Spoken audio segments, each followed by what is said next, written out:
Hello, our topic is interpreting harmonic charts 7, 35, and 77. So we're going to learn how people who use harmonic astrology interpret a birth chart. So what harmonics means is you're just dividing a circle by a certain number. So seventh harmonic means you divide the circle into 7 pieces. That comes out to about 51.5 degrees roughly, not exactly, and if planets are separated by 1/7 or 2/7 or 3/7 of a circle, they interact on this 7 vibration. And you can put these, you can look at these aspects in harmonic charts. I have another video that introduces harmonic charts. Here we're going to see how we apply these ideas and how they work. And even if you don't understand the underlying theory, you can still practice this. Okay, you can drive a car without knowing how the car works under the hood. You just move the steering wheel. So I'm going to show you how to use this stuff. Let's not worry about the theory behind it. Okay, so first of all, we have to have a meaning for these things. The meaning I have for the 7th harmonic is control and focus, introverted and disciplined. If you think about times when someone is controlling themselves, there's a focus, there's a concentration, a self-discipline, a kind of introverted narrowing of one's attention on what one is doing. This is a 7th harmonic process. For example, if Mars and Uranus are in 7th harmonic aspect, often leads to athletic ability, because this explosive energy of Mars-Uranus is focused, channeled, directed, so you can get that very effective athletic performance. Now, 35th harmonic, basically the meaning of 35th harmonic, where you divide the circle into little groups of 1/35, 2/35, 3/35, etc. around the circle with very, very small orbs. It's a combination of 7 and 5, and 5 is playful and creative.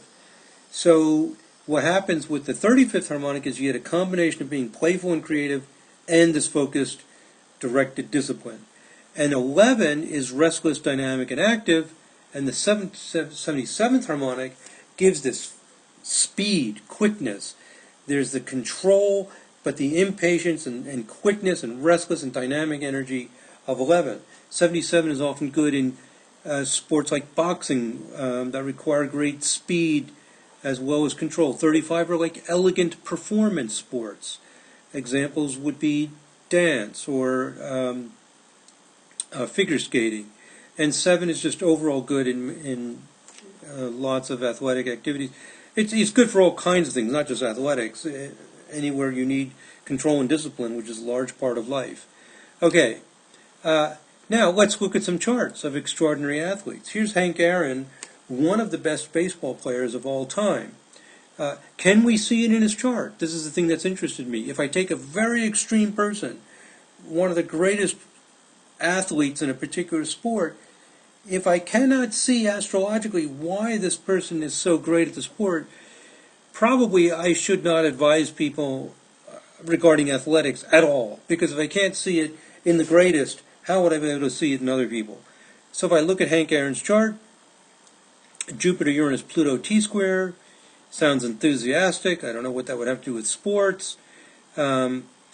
Jupiter is trine Mercury, Mars.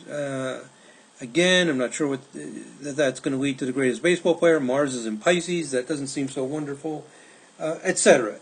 And you may see reasons, but could you honestly look at this chart without knowing it's Hank Aaron and have any idea that this person is an athlete, let alone one of the greatest athletes, or what sport they're in?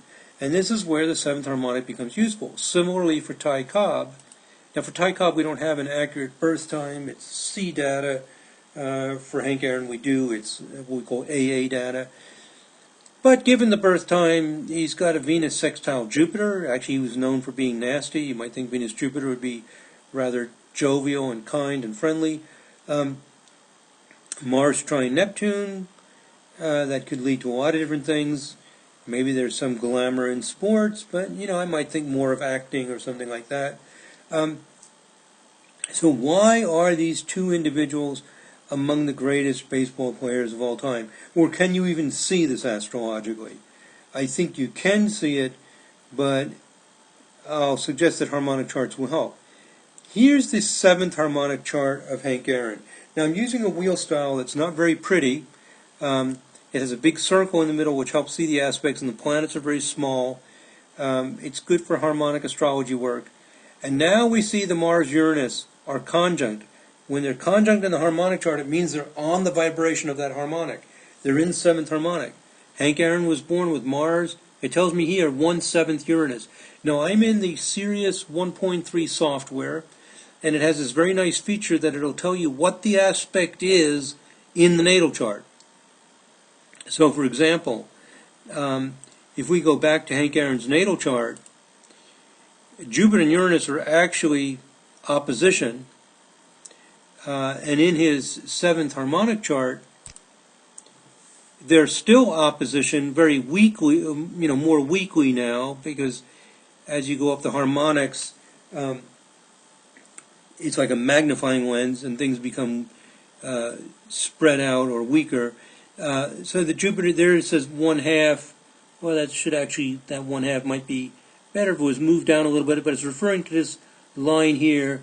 They're actually a 1/2 or opposition, and the Mars Jupiter is 5/14.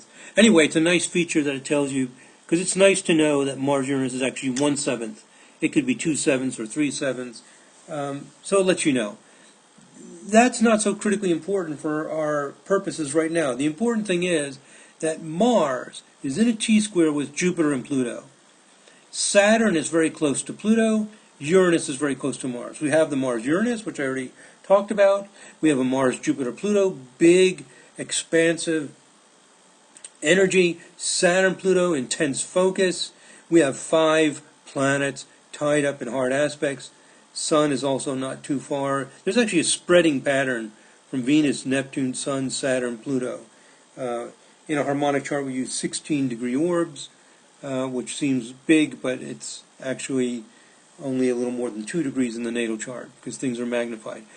That may all get complicated. I don't want to lose you. The basic point is this.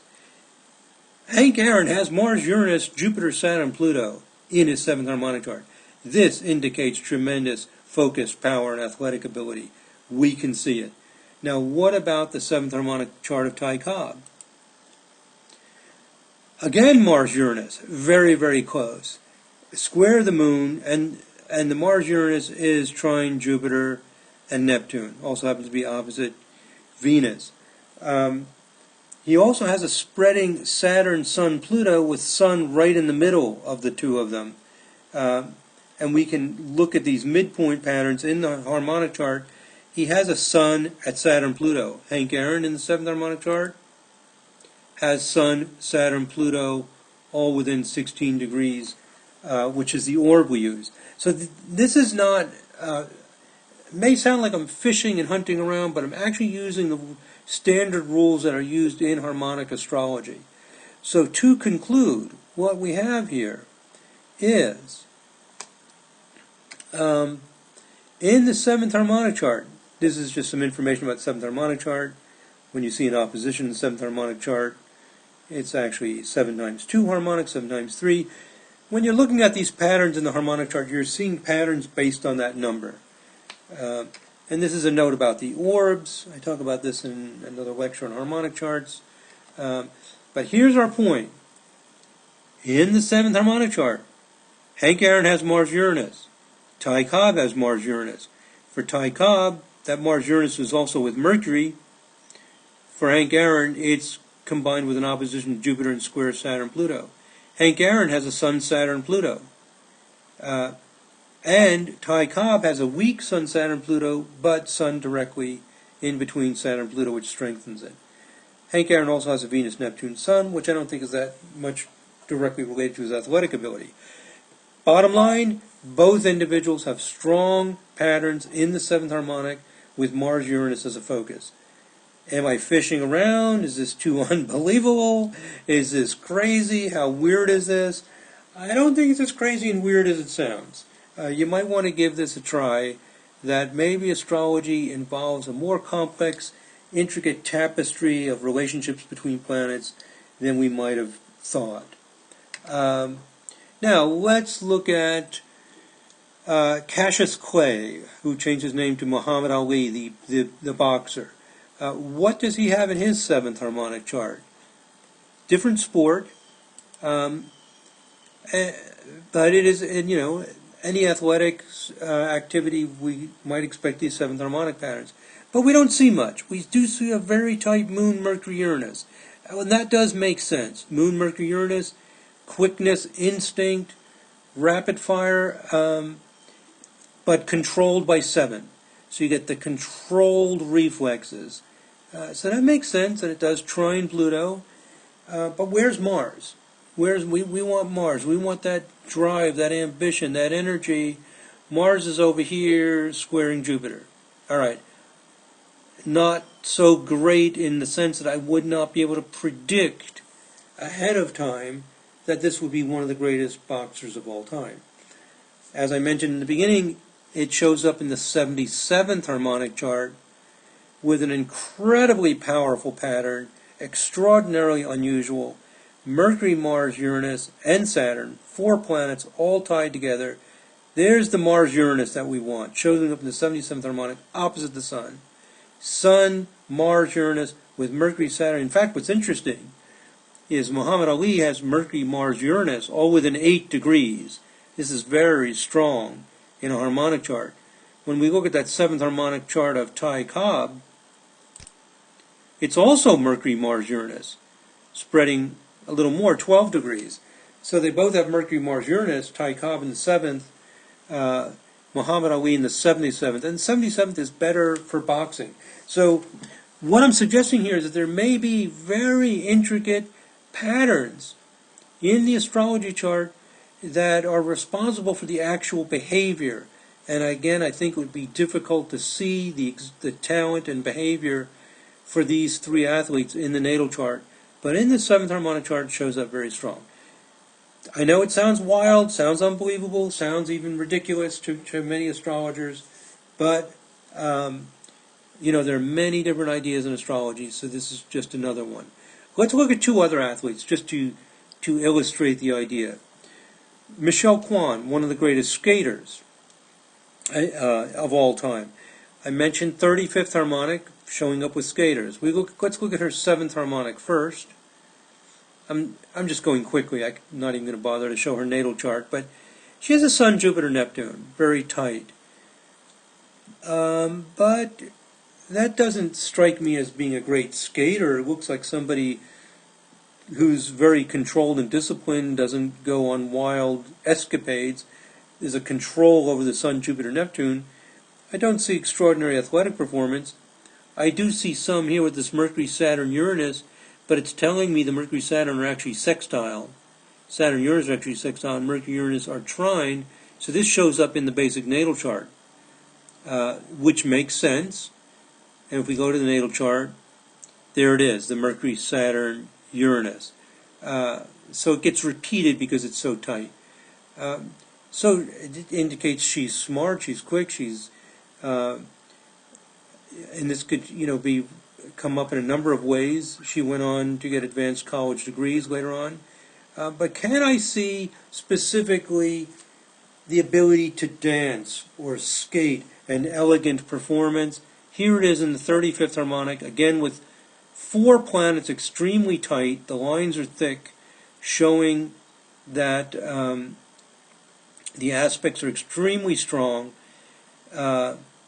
Mercury, Sun and Jupiter in a very, very close 1/7 aspect, being only about a half a degree orb in the 7th harmonic chart, with Uranus.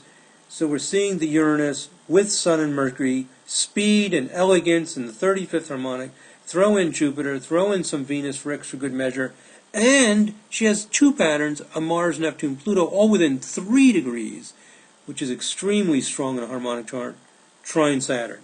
We have an overpoweringly strong 35th harmonic. From this, we could expect the performance we're seeing. I know this sounds unbelievable. I know it sounds like a fishing expedition, going out, hunting around for things to make sense of it.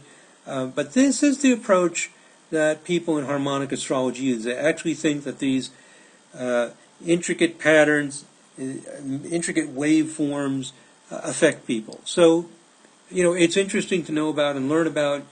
And if you're attracted to the idea, you can study it in greater depth if you haven't already. Let's do another example. Steffi Graf, one of the greatest tennis players of all time. Now, Steffi Graf, let's look at her natal chart first. That's her 7th harmonic. She's triple Gemini. Rising is Gemini, Sun is Gemini, Moon is in Gemini, Mercury is in Gemini, the ruler. If you use whole sign houses, then these are not in the 12th house. If you use what we call quadrant houses, they're in the 12th house. But she's triple Gemini, and the ruler of Gemini, Mercury, is also in Gemini. Interestingly, she's not very talkative. She doesn't like to be interviewed. She doesn't like to talk. She's very quiet. Strange. If we use quadrant houses, maybe that you could explain it with the 12th house. She was well known for being highly focused, highly disciplined. I read the article about her at Wikipedia.com. It talks about her getting off the bus on her tours, going right to the court. Practice, practice, practice. At least 4 hours a day. Practice, practice, practice. Got better and better over time. Sounds more like a fixed sign thing. It also sounds like 7th harmonic. We go to her 7th harmonic, and there it is. Everything's all sextile to each other. And there's Mars and Jupiter again. We often see Mars and Jupiter. Mars, Jupiter, Sun, Neptune. Neptune is not bad in these kind of patterns. And Saturn. So it's 30, 60, 30, 30. They're all like multiples of 30 degrees. You have a trine from Saturn-Pluto. There's a Saturn-Pluto again.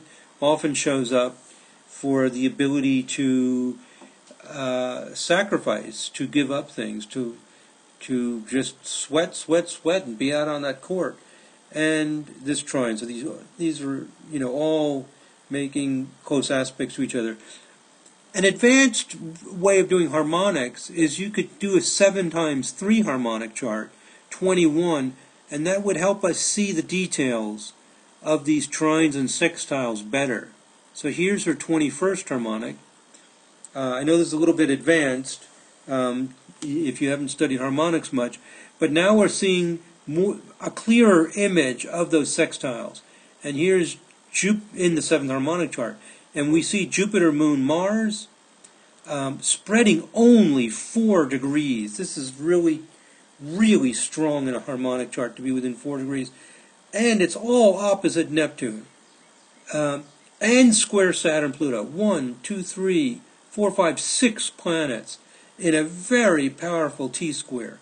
And you have Mars, Saturn, Jupiter, some of the big players we expect. Often Neptune gets involved in these things.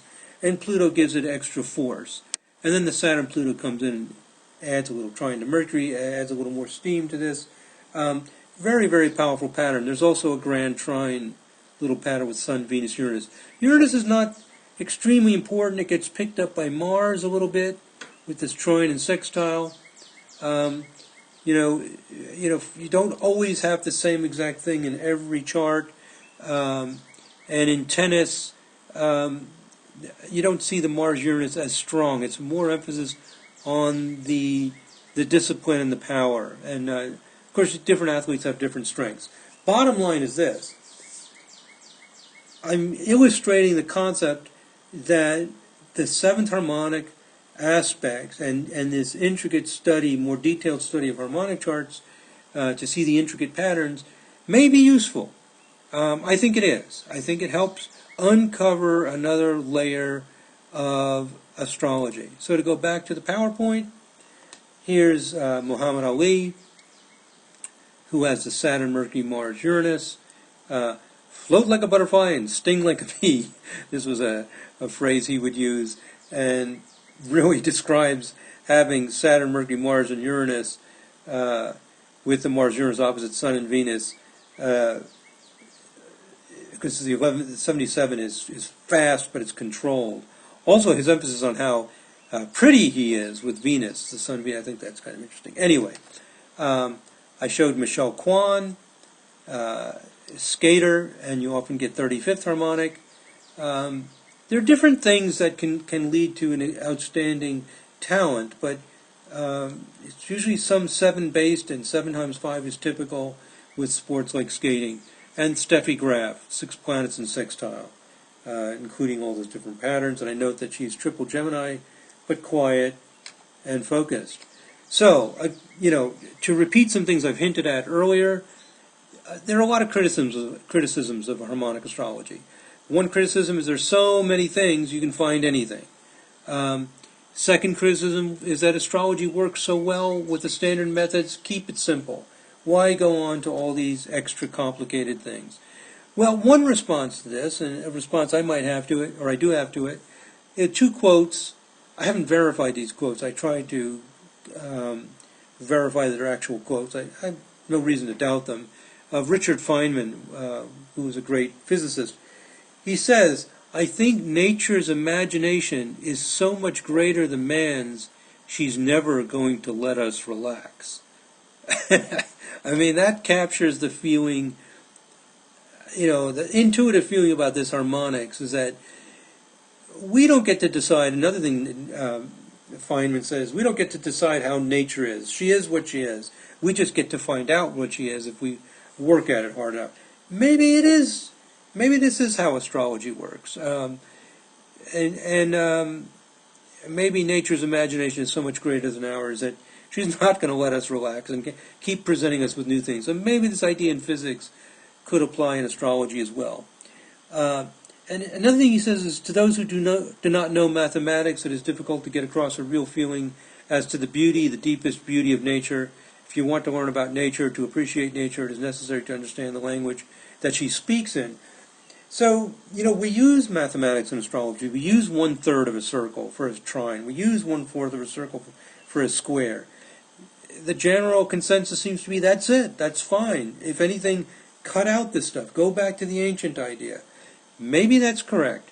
Maybe it's not correct. Another view would be there's an intricate tapestry going on, and the math that we use, we can use more and more math, more and more relationships, more and more things to uncover nature's imagination, as Feynman put it. Is that my last slide? No, one more slide. I want to emphasize here that what I've done is I've illustrated the ideas. I haven't tried to prove the ideas or convince you of the ideas. I've just illustrated them. But I have used extreme people, and as I said earlier, if reading from my notes here, this first paragraph, if we cannot explain the charts of extreme people, such as the best athletes of all time in these different sports, it is extremely unlikely that we can see athletic ability or performance, period. This is an idea in modern research methodology. I think it's a good idea for astrologers to keep in mind. If we think we're consulting somebody and they're asking about athletic ability and so on, if we cannot see it in the best of the best, from the point of view of modern research methodology and also just common sense, we can't see it, so we shouldn't go there.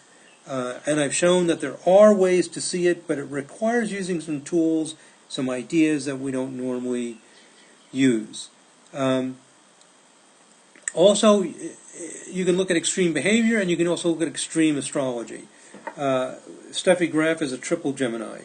Can we rely on the Gemini, or not?